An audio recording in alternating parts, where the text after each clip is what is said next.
we doing today? Well, we're talking about multimeters. Now, I'm going to convert this to a short, so there will be a very cut off version of this as well. But I use multimeters all the time. Some of you may not use them, and some of you may never have heard of them before. One thing I run into quite frequently is people look at the front of this with all these symbols and go, holy crap, what do I do with it? Well, I can tell you now, in most people's lives, the only real two settings you're going to need is going to be the 20 volt range for DC and probably the continuity mode. Continuity mode allows you to tell if there's a short circuit across the two pins. That's very, very handy. 20 volt mode allows you to see what volts are up to about 20 volts. Now, if you're questioning how that works, we're going to plug these two probes into 12 volts here, or thereabouts. I'm going to clip them on here, and you're able to see a reading. I'd say 2 decimal places, so we're about 12.36 volts. My meter up here says 12.4. This is much more accurate. So, that's basically the two main things you're going to need. Now, when I'm in the field, I carry a really compact one that I made that does these two different things. So you can see here, if we were to clamp onto this, and we clamp onto our ground wire here, if I can get this to work, sometimes it doesn't. Usually, we can see voltage displayed on this, but not today because it's broken. But this is a little self-powered voltmeter on here, and normally I have a little 12 volt battery in here, and I can get continuity, and normally when it does work I can probe that into positive, this onto negative, and I get a voltage readout on this little meter here. It's my ultra compact one. Clearly I need to fix that. Anyway, I have a whole host of different meters, and I'm going to go over a few of these. Now, a slightly more advanced option that some of you might not know about is the 10 amp shunt that comes in these. So you have these probes that can be removed, and you have a COM or common that's usually negative, and in this case we have a 10 amp one. What that is, there's just a big piece of wire across here of a known resistance, and what that can be used to do is to basically measure the amount of voltage across that, and that piece of maths can tell you how much current or how many amps you're pulling through a circuit. I can demonstrate that later, but for now, that's one little thing you can do. Now, from here, we're going to go over some slightly more advanced meters. This is the field meter that I carry, and it's had lots of work in the field, as you probably guessed. Now, this is a waterproof one, and it has a microamp and a 10 amp shunt. This one also has backlighting if you push and hold this, and it also has auto ranging. However, you can fix the range to the number of decimal places you want. But basically, if you go DC volts, it automatically adjusts the decimal places to suit the voltage you're in. You don't need to pick all the others, which makes the dial a bit more simplistic. It does resistance like all the others. This one does capacitance, and it also has continuity, which is audible. This is in diode check mode, but if you change the mode, we have audible continuity check. You can find a cheap meter like this for about $5 or $10, depending on where you are, that has audible continuity, and that will probably be all you ever need. I, of course, have remade the leads on this with some nice flexible silicon cable. These ones come with it. These also have the grin and bear it options. You can use the meter as an insulated body as well and poke into a very large connection there, or poke one in that way and hold the other in. It's a very versatile meter. It also has a stand. Now this is a Digitech version. These same meters are rebadged in various different forms, albeit just with a slightly different layout on the screen, for lots of different reputable suppliers. So now, what happens if you want to measure current, like really, really high current? Well, you can use a meter like this. This is a clamp meter, and this one you can clamp over a cable that is pulling lots and lots of power, and this creates an inductive loop that can be used to determine how many amps are being pulled across that cable. I use this a lot because you can measure up to 600 or 400 amps, especially when I'm dealing with like 50 or 60 amps at 24 volts. I don't want to be running that through the shunt on this meter. It will kill it or set fire to it. This, I don't have to make any physical connection. However, you still have your probe connections in the bottom, and you've got a positive and negative connection. You have backlight, and this also has the facility to use a temperature probe as well. So I have a little thermocouple here that can be plugged into it. Very nice meter. I carry this in my 6-wheel drive ambulance because of the things I'm doing in it. It's just a nice all-round meter to have stuffed away in the glove box. This one I use if I want to do industrial stuff or a wide variety of things. And if I need to do big current with that, I have a plug-in clamp meter. So this guy can do the same thing as that, and it just plugs straight into the front of that meter in place of the probes. So I can still do current shunting with that. It gives me a lot more options. So there's horses for courses. And of course I have my maths, my little chart table in here as to how many milliamps voltage this will produce per amp, depending on what setting it's in. Admittedly, that has had very little use since I bought it some 15 years ago. So now there are plenty other meters I'm going to go through just for interest. Alright, now we're getting into the more specialty meters. First off the cab is this RCD tester. If you're not familiar with an RCD, it's a safety device, also known as an earth leakage device, designed to detect if there's more current going through ground than there should be, usually around about 30 milliamps. That would be an indication if somebody is about to be electrocuted, and they have to trip at a pre-rated time, usually at a maximum of 30 milliamps, and usually under 250 milliseconds. This can tell you, you can test in different phases and different ratings, all on this. This is used for doing testing in accordance to AS/NZS 3760 standards, also known as test and tag, which I'm certified to do. That's a handy bit of gear, and it can save your life. On the topic of safety testing, this little plug here is deceptively cheap, but could also save your life. This has an arrangement of LEDs in here that will tell you if the power point is both correctly polarized and if there's an earth fault, or basically a whole number of different fault states in a very cheap little plug. I carry this around whenever I go to a caravan park, and I plug it into the power head straight away to make sure the power head is wired correctly, so that I don't kill myself. This guy at a 10 milliamp trip can usually tell you if the power head RCD works, but it is a little risky doing that because sometimes you can trip the RCD back at the main board, and then they get grumpy with you. Now, another piece of weird and wonderful equipment that I have, and this has only been used a couple of times since I bought it. This has 3 plugs. Now, if you deal with mains voltage stuff, you'll know straight away what this is. This is a phase rotation checker. So if you have 3-phase power or a 3-phase motor, if you flip any 2 of these phases, it will reverse the direction that your AC motor will run. So this, you can clip it up to your L1, L2 and L3 and tell which way the motor is going to run based on your phases.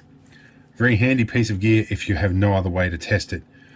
Sometimes there is just simply no other way than use one of these bits of equipment, and which is what I bought it for when I was working for I'm an industrial electrician, and we didn't want to hook up the big 40 horsepower electric motor to find out which way it spins in case it did some damage.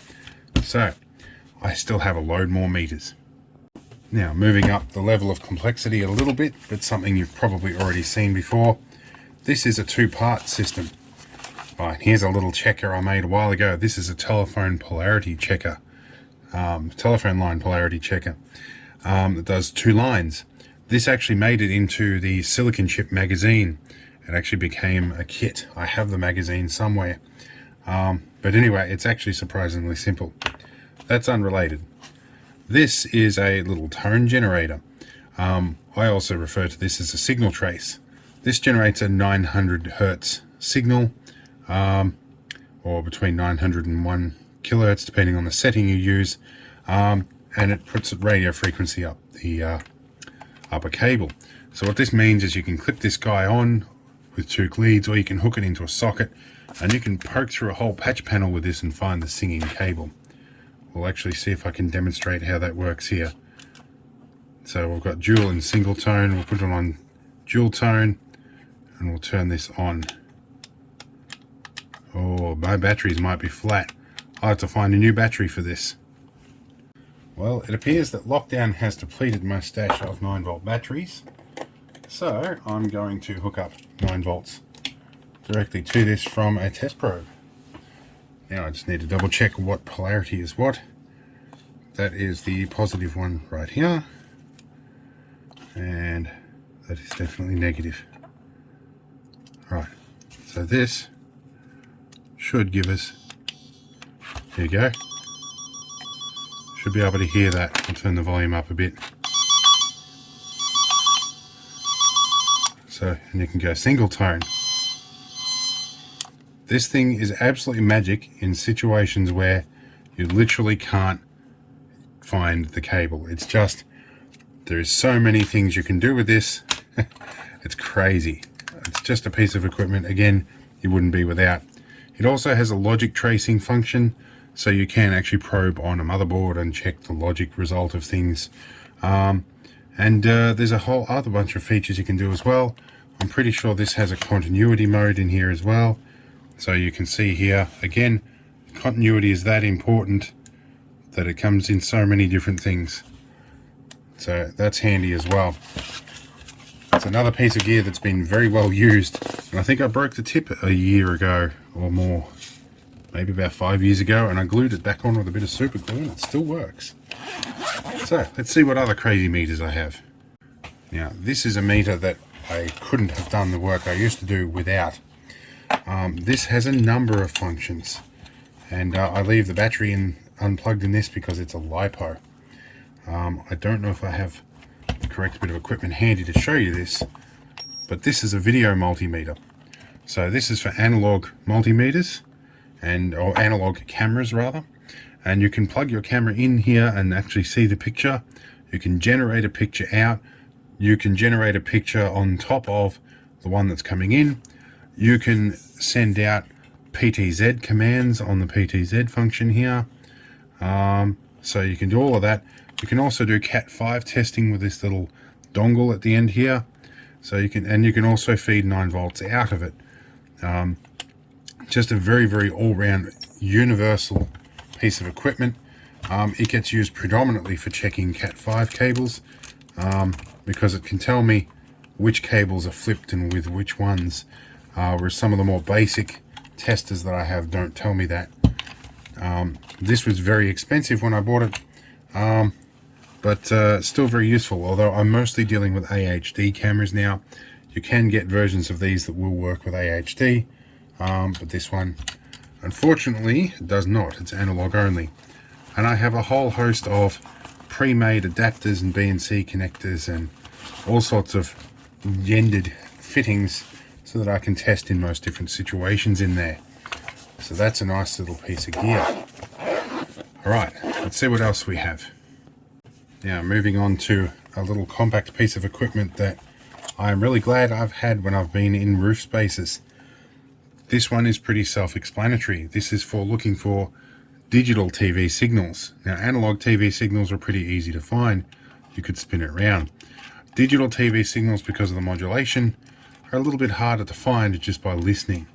So this will give you a signal strength. Particularly where I live, the modulation drops out all the time, but the underlying signal is still there. So you can still find that you are full signal towards a TV antenna, or with your TV antenna towards the transmitting station, but you've got no channel. It's still just transmitting a black blank unmodulated signal. This will still find it though. So in a roof cavity hooked up to a masthead amplifier that is stuffed in a roof cavity in a really hot day, I'm glad I have one of these. Now moving on to thermal equipment. In COVID era, everybody will have one of these. I had this long before COVID. It's an infrared thermometer. You've probably had one of these pointed at your head, and you've probably also watched a cat try and break its neck jumping on the wall with a laser dot before. This is kind of all those things in one. It's great.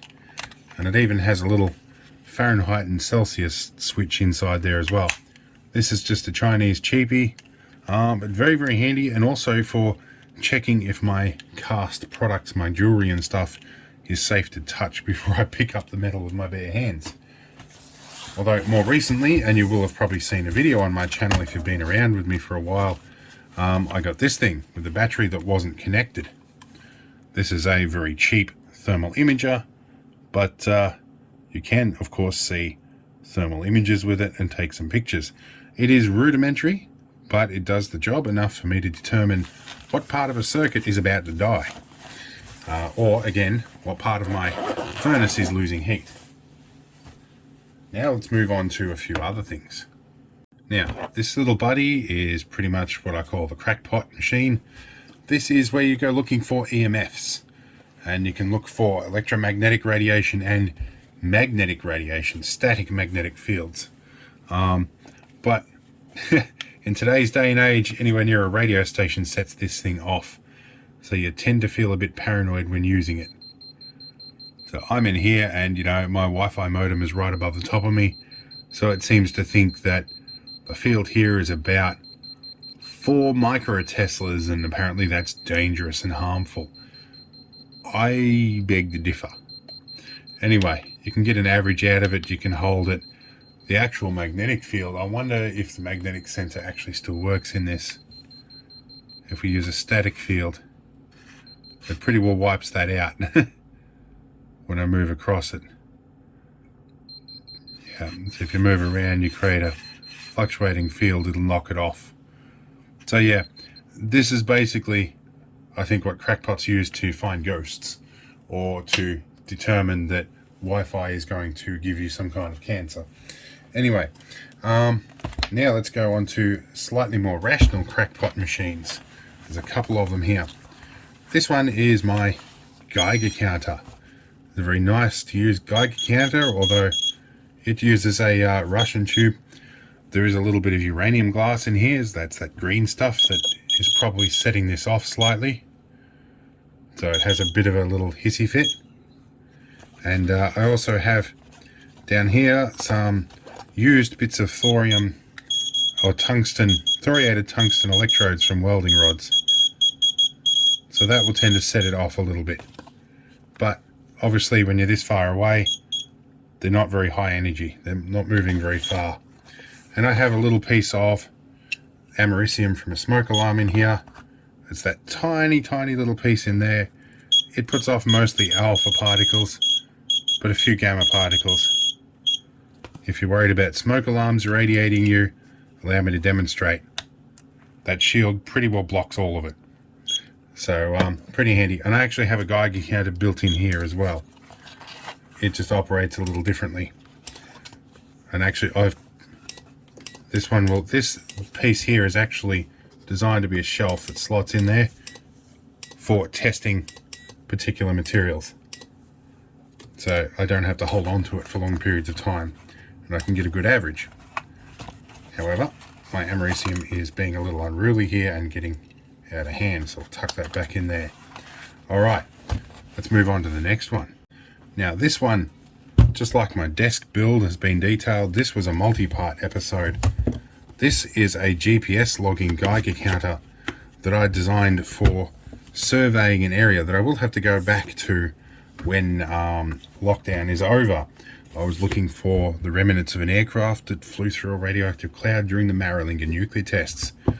This one can run on battery or an external source, and we can turn everything on. It has a voltmeter built into the side here, and it actually has a Raspberry Pi built into it, a Raspberry Pi Zero, and a little screen here, and a bucket load of custom scripting. I even built the Geiger counter board for it and programmed the little Arduino chip on the Geiger counter. It's the same board as I put in here. This one should start up. The GPS module in here is in the wrong epoch, so it takes one hell of a long time to get up to getting a fix. But you know, when you do it right, you can do it well. And this will actually function with the lid down, and I've put these handles here to stop it getting stuck in, and I can pick the whole thing up on the straps like this. The tube is exposed through this grill underneath. All of this has been laser cut, and you can see that spare Geiger tube under there. I actually have a spare one kicking around. I can probably show you, but you can see here, this is actually now checking. I'm doing counts per minute, which is extrapolated by 15-second samples multiplied by 4. Now you see it won't log until it finds a satellite fix, but it tells me how many satellites it can find as it's running. So it probably won't find any satellites here at all inside here. It's fairly, even though I've got the antenna in a really ideal position, it probably won't find anything inside. But nice little bit of gear, and I can shut the whole thing down like this. And I think, yep, that one is the Geiger counter side of things, and it's not picking up anything either. I probably need to replace the batteries in that. But nifty bit of homemade gear, and this actually worked really, really well. I've got some good surveys from this. But yes, there's lots of different bits of gear that you can use when you're a bit of a mad scientist. Well, I wouldn't say scientist, but I'm a bit mad.